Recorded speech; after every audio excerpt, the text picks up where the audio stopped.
every now and again. And one player, one of the young guns that this Canberra side has had, one early this season when we were down here, we saw him get knocked silly. I speak of Sean Fensom, and not for a moment suggesting he's anywhere near the player that Bradley Clyde was, but he does remind me a lot of Brad Clyde in the fact his work rate is outstanding. Yeah, look, it's just his fourth game back from injury, but his work rate it's phenomenal. I love his defence, 39, 40 tackles a game, and his hit-ups, his work rate with the ball is all good quality as well. So he set the bar high for himself, and there's high expectations down here for this guy for his future with the Raiders, and I think he's got a lot going for him. You mentioned Bradley Clyde, but he's in that kind of potentially in that kind of ilk. Jason Croker and even Alan Tongue, the kind of players that have been great lock forwards for the Raiders. There's certainly been a few, and he is one of a few young stars here at the Canberra Raiders. We've spoken about them quite a lot. Of course, that they all came through the Toyota Cup, the national youth competition, which you see live and exclusive here on Fox Sports. And who can forget that wonderful inaugural grand final between the Raiders and the Brisbane Broncos? And a few of those Raiders players are starting to make their mark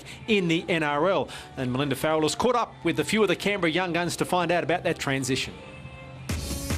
Back in 2008, a drama-charged Toyota Cup grand final saw a young Raiders side claim a spectacular win over the Brisbane Broncos in extra time.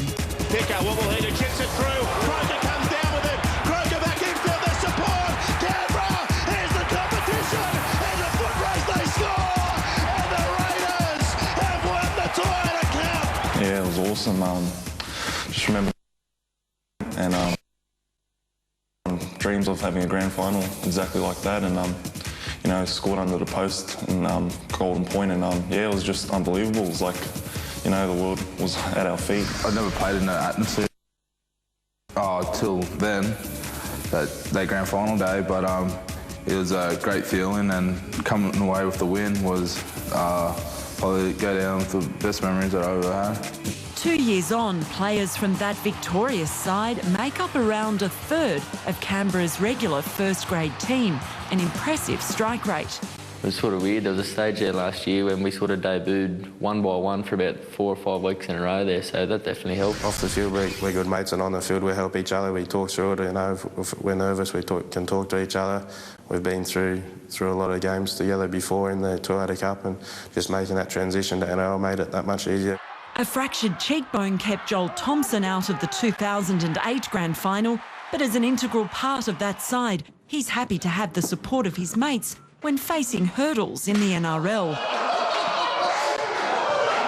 Me a little bit of confidence knowing that another player from my team sort of played first grade, and said if they could sort of do it, I could sort of step up and calm my nerves a little bit there. The success of Canberra's Toyota Cup side reflects well on the club's junior development and recruitment. These young guns are a mixture of homegrown and imported talent. Now one of the Raiders' biggest challenges is to retain these players. You can have a good recruitment drive and you can have a good junior development, but I think retention is very important for our club, and we've nearly got that right. I think we've you talked about those Toyota Cup guys. I think we've got all but one at the moment. So again, that's something that the club's working hard for, and I think that we see that as our success. The Green Machine may have struggled in recent weeks, but their coach hopes to harness the hunger of a group of young men who have already tasted a grand final victory on a major stage. I think, tasting that, and like any grand final, you remember that. The big thing for me, especially those young kids and the team, as a squad, is trying to get them in an environment there and playing semi-final football. Winning that, kind of shows you what, how good a feeling it would be, and just imagine in NRL how it would be an awesome feeling, and kind of makes us, want it more. Just the satisfaction and that you get from all the hard work throughout the year, and then finally getting the hold up the trophy and the sort of recognition that you are the champions and you're the best team throughout the year. I think that makes you more hungry in the future to get that feeling again. And by combining stability with a winning attitude, the Baby Raiders' biggest wish is to emulate the great Canberra teams of the past together. Imagine in a couple of years if it does happen and you look back and there's sort of still 8 or 10 blokes that played in the under-20 side, it'd be good to keep us all together. Definitely coming to this club, knowing about all the legends that have been through here, and yeah, it's it's a really big thing for us. Hopefully, we can follow their footsteps. I wish right now.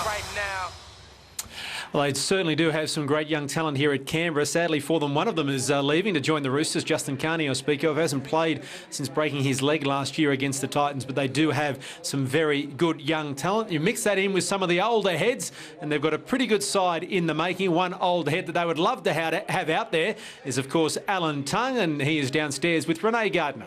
Thanks, Mark. Yes, Alan Tongue is out indefinitely at the moment with a right groin tear. Alan, what's your take on the team at the moment? Yeah, well, last week was pretty disappointing for us. We had plenty of field position, plenty of possession, especially in that second half, and we just couldn't get over the line against the Bulldogs. So, I know we've worked hard on our attacking game this week, and hopefully we can, have a much improved performance, because, this Roosters side can play with plenty of flair, and they don't mind throwing the ball around. Their outside backs get in their dummy half and drift across field. So we need to be on our game today.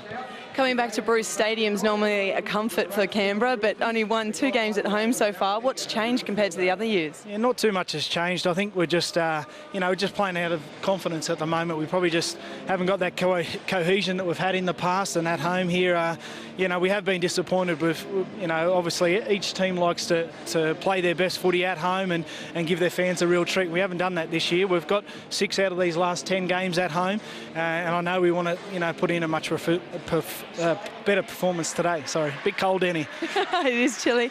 6 out of the 10 games are at home. You've got to win 7 out of 10 games to get home, so it's obviously still in the picture for the finals. Yeah, that's right. We haven't looked too far ahead of, obviously, today's game, because, it just gets more and more difficult, if you don't win straight away right now. So we'll put a lot of energy into this week, and hopefully we can get the points today.